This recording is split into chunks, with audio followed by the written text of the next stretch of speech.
Alors tout d'abord le choix du bois. Suivant ce qu'on veut cuire, n'est-ce pas? Par exemple, un temps de cuisson de 3 minutes, c'est à peu près ça. Un temps de cuisson d'un quart d'heure des merguez, c'est ça.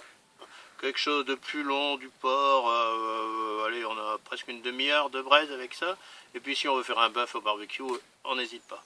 Étape numéro 2, la fabrication du bûcher. Un bûcher bien sûr type Jeanne d'Arc, dont je vous rappelle la devise qu'elle a dit sur son bûcher préféré, vous ne m'avez pas cru, vous me requitte. C'est donc la sainte patronne des barbecues. Donc premièrement, on constitue une base. Voilà. On croise le bois, n'est-ce pas, pour assurer une belle aération.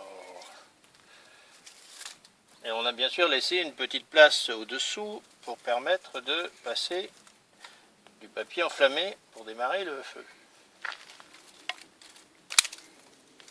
Là, on est absolument en temps réel.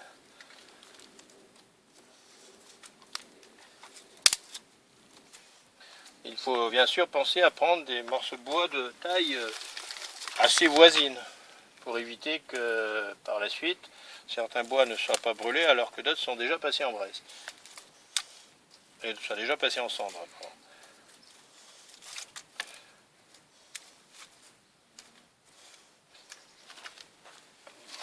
Voilà. Et on continue. Évidemment, le bois qu'on utilise est du bois de pommier authentique. Et bien sûr, on a enlevé les pommes.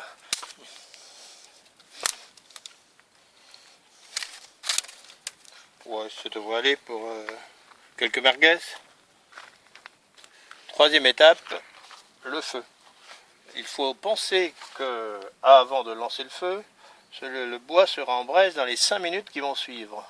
Et si on n'est pas prêt à faire griller tout de suite sa viande préférée, ça veut dire que la braise sera en cendre avant qu'on soit décidé à le faire. Donc vous pensez 5 minutes après la mise au feu,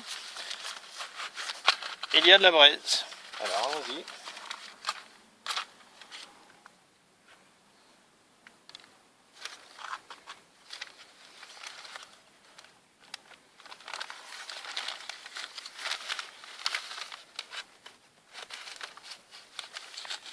Il faut bien sûr avoir pensé que le support qui est devant doit être plus gros que le support qui est derrière pour que le feu ne s'écroule pas par l'avant.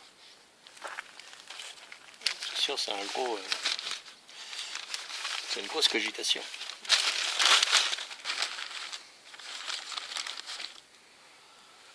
Alors là, j'essaye de faire prendre le feu dans toute sa largeur en même temps, afin que l'embrasement soit total, comme disait le littéraire.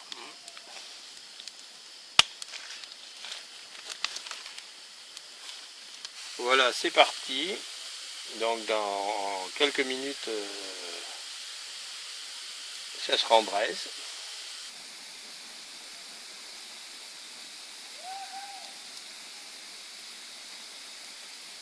La combustion est d'autant meilleure que l'appel d'air en dessous est conséquent.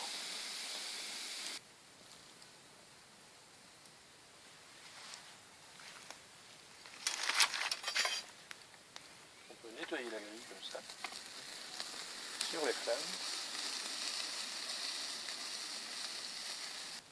Évidemment, après, il faut quelque chose pour finir de nettoyer la grille. Voilà, il faut donc une pelouse à proximité. Étonnant, non? Donc quand ça finit de brûler, on peut ramener la braise devant, et si on veut un peu de feu de râpe derrière, on peut mettre les morceaux qui continuent à flamber, on peut les mettre en réserve au fond si on a de la place. Voilà, c'est prêt. On peut mettre les merguez dessus. Voilà, voilà.